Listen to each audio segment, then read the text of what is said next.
السلام عليكم ورحمة الله وبركاته. ازيكم يا حبايبي؟ عاملين ايه؟ كل سنة وانتم طيبين. يعود علينا وعليكم الأيام بكل خير وفرح وسعادة وهنا، يا اللهم آمين يا رب. بصوا بقى، أنا عملت حاجة جميلة أوي أوي أوي أوي، تحفة بمعنى كلمة تحفة بجد. ودي على فكرة من اختراعي أنا، يعني أنا اللي مخترعاها. حاجة كده واو بجد، تحفة تحفة تحفة، وهتعجبكم جدا إن شاء الله. حلا كريمي، حلا، يعني بصوا كأنكم بتاكلوا قطعة قشطة، حاجة كده دايبة، حاجة كده واو، حاجة كده جميلة جدا جدا جدا. ومن اختراع على فكرة، ومحدش عملها قبل كده، وإن شاء الله هتجربوها وهتعجبكم بإذن الله. بصوا بقى الكريمة بتاعتها يعني فوق وتحت، حاجة واو بجد بجد. الطبقات بتاعتها جميلة جدا، وهي دايبة كريمي كده، كريمة بجد يعني، حاجة واو. بصوا عاملة ازاي، كريمة دايبة، حتة قشطة، حاجة كده فظيعة. ان شاء الله هتجربوا الوصفة وهتعجبكم، وان شاء الله مقاديرها تكون سهلة ومتوفرة، وحاجة ان شاء الله جميلة قوي عليكم وعلى قلبكم، وبألف صحة وبألف هنا. ويا رب تجربوا الوصفة وتعجبكم بإذن الله. شايفين كده عاملة ازاي، وشايفين الشكل، شايفين التفاصيل بتاعتها، حاجة قسما بالله تحفة.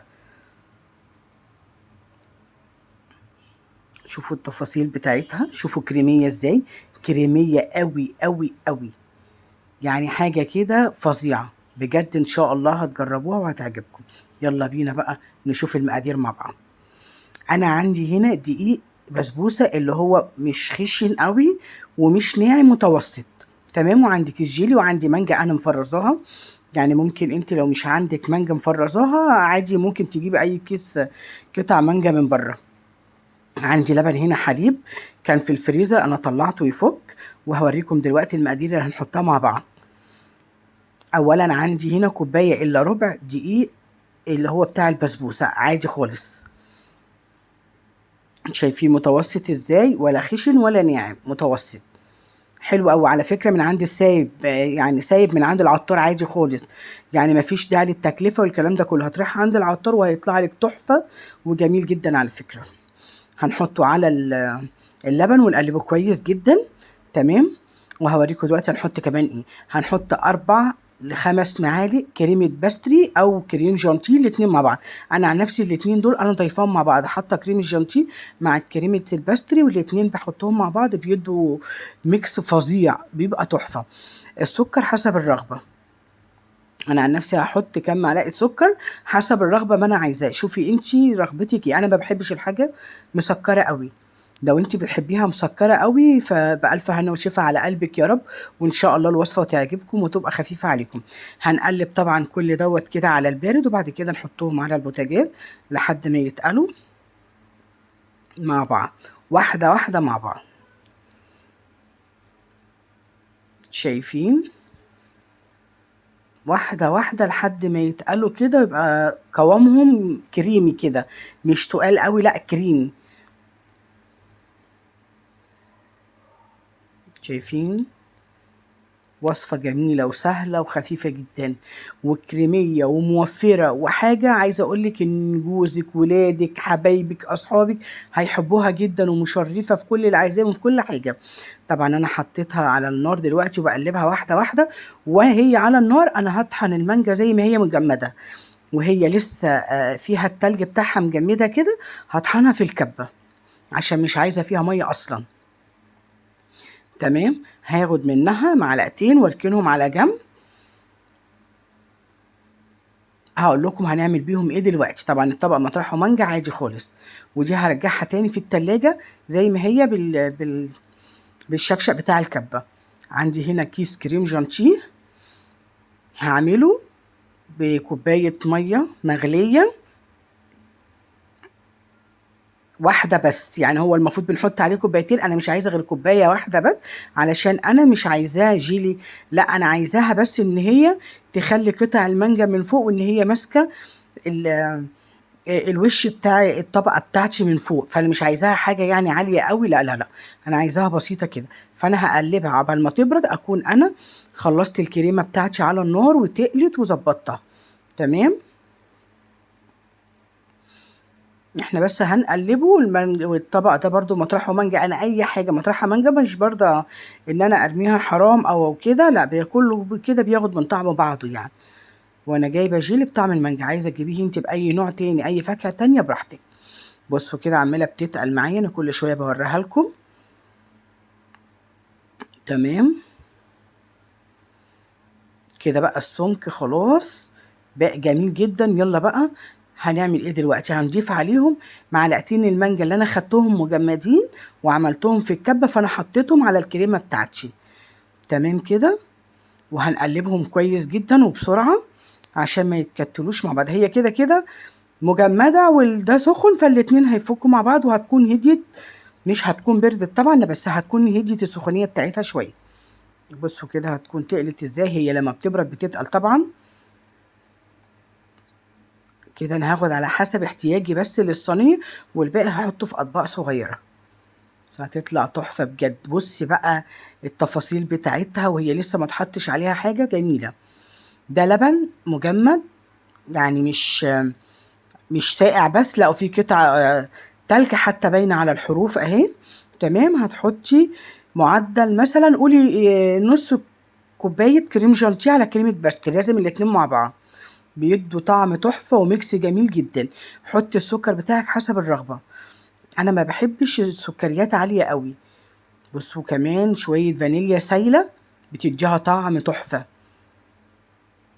انا بقلبها على البارد الاول، يعني بقلبها من قبل ما اشغل المضرب، وبعد كده هشغل بقى المضرب علشان ما ترطش بقى يعني دخانه كده، ولا يضيف علينا البتاع يطلع على وشنا كريم جانتيه بقى وكده.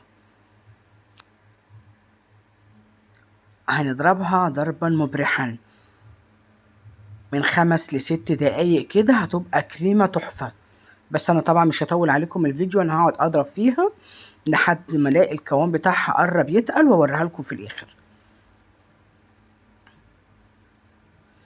شوفي بقى عشان تجيبي قطعة من دي من بره تساوي كام، او بولة صغيرة او كوباية صغيرة، عايزة اقولك قسما بالله ومش هتطلع بنظافة ولا بحلاوة ولا جمال ما هتعملي الحاجة بايدك في البيت. تحفة تحفة تحفة، وانت هتاكلي وجوزك واولادك وممكن لو عندك ضيوف هتاكلوا، وهيفوت كمان عندكم. بصي بحاجات كده بسيطة يعني. اهي كده خلاص تقلت معايا، لازم تعمل معاكم منقار كده. شايفين عملت ازاي؟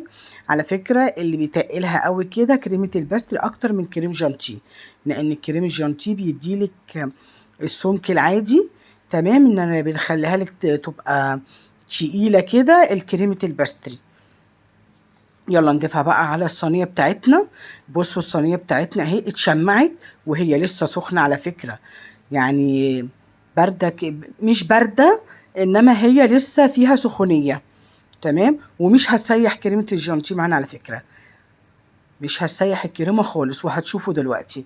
يعني انا وريتها لكم في اول الفيديو، مش هتسيحها ومش هيبقى فيها اي حاجة خالص، هتبقى بالعكس جميلة وتحفة جدا.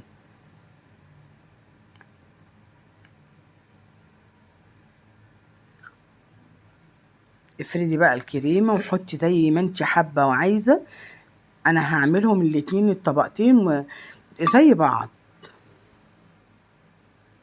حابة تخلي الكريمة اكتر، حابة تخلي الطبقة اللي تحت اكتر. هم على فكرة الطبقة اللي تحت مش تقيلة، خفيفة جدا عشان الكريمة اللي فيها والمانجا والكلام ده كله بيديلها طعم تحفة، وهتديلها كمان طراوة كده، مش هتبقى تقيلة ودسمة كده، لأ هتبقى حلوة قوي ان شاء الله لما تجربيها.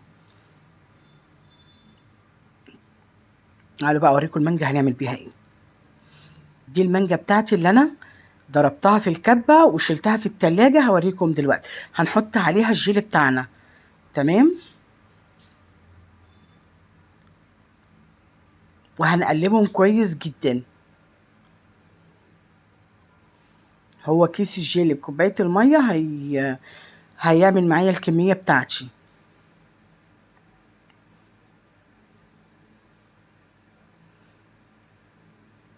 نقلبهم كويس جدا. هي كده كده هتبقى فيها قطع مانجا، يعني انا مش ضربها ضرب ناعم قوي، لا انا سايبه فيها المانجا قطع علشان لما تيجي تاكلي وانت بتاكلي كده تاكلي قطع مانجا. يعني انا مش مكتره كمان الجيلي علشان تستطعمي بطعم المانجا اكتر. اقلبي معلقه كده على ظهرها علشان ما تحطيش على طول وتعمل لك منقار كده او خرم في الصينيه بتاعتك. انت عايزاها حجم اكبر من كده ممكن تزودي عادي خالص. انا بس هظبط الصينيه بتاعتي وهحط كمان شويه على اساس ان الطبقه اللي فوق ما تبقاش يعني تبقى حلوه كده وما تبقاش لا سميكه ولا كده، تبقى مظبوطه معايا. بصوا بقى، تحفه تحفه تحفه، وقطع المانجا كانت مديالها طعم فظيع. اتمنى ان شاء الله تجربوا الوصفه وتعجبكم، واقول لكم بالف هنا وشفا مقدما لو جربتوا الوصفه. مع السلامه.